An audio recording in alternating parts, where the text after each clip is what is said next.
Halo anak-anakku yang terkasih, kembali lagi bersama dengan Bu Francisca Ayu Kusnasari dari SMK Marsudi Negara Bali. Bagaimana keadaan kalian? Ibu berharap kalian semua dalam keadaan sehat dan dalam keadaan baik. Tetap ya, ketika kalian keluar rumah harus tetap mentaati protokol kesehatan, sehingga nanti ketika kita bisa bertatap muka, kita semua dalam keadaan sehat. Oke, sekarang kita kembali lagi dalam pembelajaran Bahasa Indonesia di kelas 12 semester 1 mengenai surat lamaran pekerjaan. Sudah siap ya? Pertama-tama mari kita lihat apa itu surat lamaran pekerjaan. Nah, di sini ada definisi dari surat lamaran pekerjaan. Yang pertama, surat lamaran pekerjaan merupakan suatu surat yang berisi permohonan untuk bekerja di suatu lembaga. Lalu, ada juga definisi yang kedua. Surat lamaran kerja adalah surat yang dibuat sepanjang satu halaman penuh yang berisi tentang informasi pelamar kerja dan permohonan untuk menempati posisi tertentu. Biasanya, surat lamaran pekerjaan itu pastinya ada riwayat hidup atau curriculum vitae. Nah, ini adalah indikator pembelajaran yang akan kita pelajari di kelas 12 semester 1 mengenai surat lamaran pekerjaan. Yang pertama, kalian diminta untuk memahami surat lamaran pekerjaan dengan baik. Kemudian, setelah itu, kalian mampu memahami struktur, langkah-langkah, dan kaidah kebahasaan dalam surat lamaran pekerjaan. Kemudian yang tiga, kalian pastinya nanti diminta untuk menyusun surat lamaran pekerjaan dengan memperhatikan struktur dan kaidah kebahasaan yang sudah kita pelajari sebelumnya. Kemudian indikator yang terakhir, kalian mampu untuk mengaplikasikan pengetahuan dan keterampilan menulis surat lamaran pekerjaan pada kehidupan nyata. Itu adalah keempat indikator pembelajaran yang akan kita pelajari. Nah, setelah itu ada juga pastinya selain definisi, ada juga jenis dari surat lamaran pekerjaan. Ada dua, yang pertama, surat lamaran pekerjaan yang digabungkan dengan riwayat hidup. Dalam cara ini, riwayat hidup termasuk isi surat karena isinya berupa gabungan. Cara ini juga disebut dengan model gabungan. Lalu yang kedua, jenis yang kedua ada surat lamaran yang dipisahkan dari riwayat hidup. Dalam cara ini, riwayat hidup merupakan lampiran dan cara ini disebut model terpisah. Itu adalah jenis-jenis dari surat lamaran pekerjaan. Ada model gabungan dan ada model terpisah. Nah, kemudian setelah kita mengetahui jenis-jenis dari surat lamaran pekerjaan, pastinya kita harus mengetahui dari struktur dari teks surat lamaran pekerjaan. Ada 7 strukturnya. Yang pertama ada tempat dan tanggal penulisan surat. Itu pasti letaknya ada di pojok kanan atas dari bagian surat. Lalu ada lampiran dan perihal. Perihalnya apa? Pastinya lamaran pekerjaan. Lampiran itu berarti nanti kalian menyertakan berapa lampiran kertas yang kalian sertakan untuk membuat sebuah surat lamaran pekerjaan. Lalu yang ketiga, nama dan alamat tujuan surat. Kalau kita membuat surat lamaran pekerjaan, pastinya ada nama dan alamatnya. Alamat yang akan kita tuju dari surat lamaran pekerjaan itu. Lalu yang keempat ada salam pembuka. Kemudian ada isi surat, salam penutup, dan yang terakhir ada tanda tangan dan nama terang. Itu adalah ketujuh dari struktur teks surat lamaran pekerjaan. Kemudian pastinya ada kriteria penulisan surat lamaran pekerjaan. Yang pertama, surat lamaran harus ditulis oleh pelamar pada kertas yang berkualitas, baik pada kertas bergaris maupun tidak. Ya pastinya kertas itu harus rapi gitu ya. Kemudian yang kedua, surat lamaran sebaiknya diketik pada kertas HVS 70 gram dengan spasi 1,5. Itu ketika posisi kalian ketika akan membuat surat lamaran pekerjaan itu dengan diketik di format dalam Word gitu ya.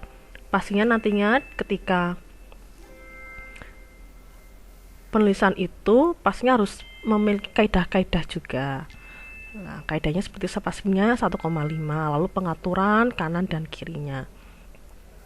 Lalu yang ketiga, penampilan surat lamaran harus rapi tanpa coretan atau koreksian. Lalu yang keempat, isi surat lamaran pekerjaan harus menggambarkan sikap keoptimisan pelamar, harus optimis, harus ada bahasa-bahasa yang impresif. Jadi bahasa yang impresif itu ketika orang yang dituju untuk melihat surat lamaran kalian merasa tergugah, merasa impresif, ingin mengenal kalian lebih baik, lebih jauh lagi. Nah, seperti itu. Dan ketika kalian membuat sebuah surat lamaran pekerjaan harus optimis.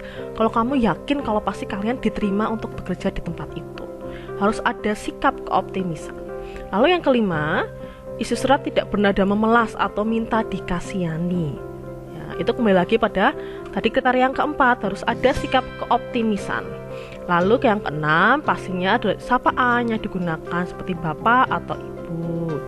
Seperti itu. Itu kriteria penulisan surat lamaran pekerjaan. Kemudian ini adalah contoh-contoh dari surat lamaran pekerjaan. Ada contoh yang pertama, itu Yogyakarta 1 Januari 2018. Bisa kalian perhatikan contoh-contohnya. Lalu ada contoh lagi 1, 2, dan 3.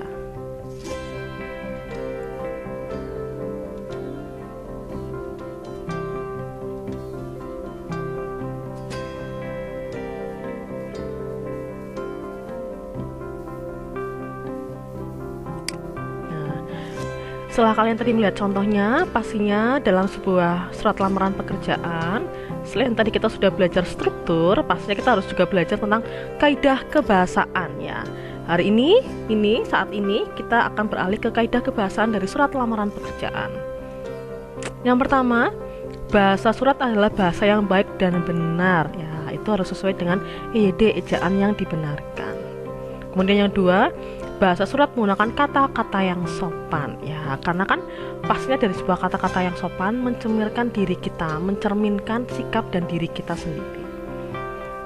Apalagi kalau itu kan ditujukan untuk lembaga formal ya, sebuah lembaga pastinya harus menggunakan bahasa-bahasa yang sopan.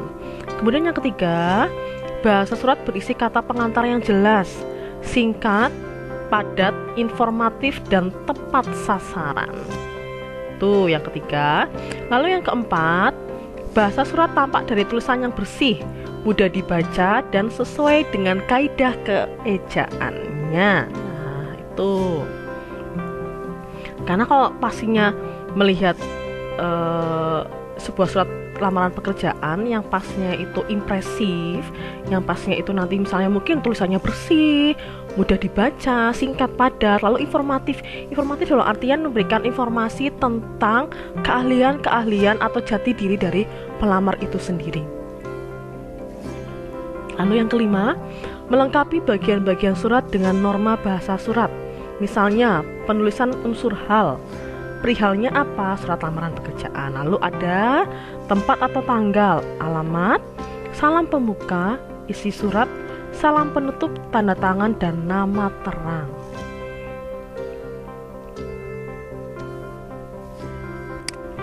Kemudian surat lamaran pekerjaan, unsur-unsur kebahasaannya. Yang pertama, bentuk surat yang standar, penjelasan. Surat yang sudah dibuat menggunakan format standar. Format standar itu maksudnya sudah sesuai dengan sistematika dari surat lamaran pekerjaan yang sudah kalian sering jumpai. Lalu yang kedua, bahasa yang baik dan benar. Penulisan surat lamaran tersebut sudah menggunakan kaidah berbahasa yang baik, seperti penulisan kalimat pemerincian, kata ganti orang ketiga, dan penggunaan tanda baca titik dan koma. Nah, tanda baca ini pastinya sudah sering kalian jumpai ketika di surat lamaran pekerjaan. Kemudian yang ketiga, kata pengantar jelas, singkat, padat, informatif, dan tepat sasaran. Maksudnya apa? Nah, misalnya, karena informasi lowongan bersumber dari media massa, pelamar mencantumkan sumber di awalnya bagaimana, sumber di awalnya dari mana. Selanjutnya, pelamar mengajukan diri untuk mengisi lowongan tersebut. Nah, lalu yang keempat, penyampaian maksud surat pada isi surat. Nah, ini pada isi surat menyampaikan apa? Lah, itu harus jelas, sudah menggunakan kalimat jelas untuk melamar kerja. namun kurang jelas menyampaikan posisi atau jabatan yang diinginkan. Nah, ini yang sering kali salah. Ya, salahnya apa? Sudah jelas untuk melamar pekerjaan, perihalnya untuk melamar pekerjaan, tapi harus mencantumkan posisi atau jabatan yang diinginkan itu sebagai apa di lembaga yang kalian tuju, itu harus. Lalu yang kelima, pemakaian tanda baca koma pada bagian penutup surat. Nah, pada penutup surat seharusnya setelah kata pimpinan diikuti tanda baca koma. Itu yang sering kali keliru. Ya, pastinya setelah kalian membaca, mendengarkan penjelasan ini, pasti sudah tidak akan keliru lagi ketika nantinya kalian membuat surat lamaran pekerjaan. Gitu ya. Nah, ini ada tips dan trik melamar kerja. Bagaimana tips dan trik melamar kerja? Yang pertama, cari informasi lisan atau tulisan. Nah, info lowongan pekerjaan tidak hanya tertulis, tidak hanya di media massa atau mungkin di media internet. Nah, tidak. Mungkin informasi itu secara lisan. Nah, mungkin disampaikan dari orang ke orang. Nah, itu harus mencari tipsnya. Yang pertama, itu cari informasi lisan atau tulisan. Nah, yang kedua, pilih lowongan kerja yang sesuai. Nah, pilih lowongan kerja yang sesuai itu pastinya disesuaikan dengan background pendidikan kalian, keahlian kalian. Itu harus tepat. Lalu yang ketiga, buat surat lamaran pekerjaan dengan bahasa yang baik dan sopan dengan data pelengkap menjadi satu bundle. Nah, surat lamaran pekerjaan dengan baik dan sopan. Lalu data pelengkapnya itu apa? Curriculum vitae atau identitas diri kita. Lalu yang keempat, ada kirim langsung pos atau email dan tunggulah balasan dari lembaga. Nah, seperti ini poin pentingnya pada aspek yang ketiga. Nah, bagaimana surat lamaran pekerjaan itu harus yang baik dan sopan. Nah, data pelengkap pun harus kalian informasikan sejujur-jujurnya. Tidak boleh berbohong tentang keahlian kalian, background kalian ya. Harus jujur ketika memberikan data pelengkap tentang identitas diri. Itu adalah tips dan trik melamar pekerjaan. Semoga kalian sukses ketika kalian membuat sebuah surat lamaran pekerjaan. Nah, ini juga ada tambahan dari kaidah kebahasaannya. Misalnya ada diksi atau pilihan kata. Lalu yang kedua ada EP, ejaan bahasa Indonesia. Nah, ini harus lebih diperhatikan dalam pembuatan surat lamaran pekerjaan, yaitu yang pertama ada penggunaan huruf kapital menunjukkan nama kota, alamat, nama bulan, serta nama orang, kata sapaannya pastinya. Lalu yang kedua, penggunaan tanda baca. Yang harus sering diperhatikan adalah tanda titik dan koma. Nah, lalu kalimat efektifnya, karena harus singkat, padat, dan jelas. Yang efektif, sesuai kaidah bahasa, sehat, dan enak dibaca. Nah, oke, terima kasih. Bahasa yang digunakan dalam teks surat lamaran pekerjaan mencerminkan pribadi masing-masing. Jadi, jangan sampai terkesan memelas atau terlalu percaya diri. Oke, terima kasih. Semoga pembelajaran surat lamaran pekerjaan ini bisa membantu kalian ketika nantinya kalian diminta untuk membuat surat lamaran pekerjaan, atau ketika kalian terjun secara langsung untuk mencari suatu pekerjaan, kalian bisa membuat surat lamaran pekerjaan yang baik dan benar sehingga nantinya bisa memberikan kesan yang positif, kesan yang impresif kepada lembaga yang kalian tuju. Oke, terima kasih. Sekian pembelajaran dari Bu Siska. Semoga kalian tetap dalam keadaan sehat. SMK bisa, SMK hebat, Marsudirini jaya. Yes, yes, yes.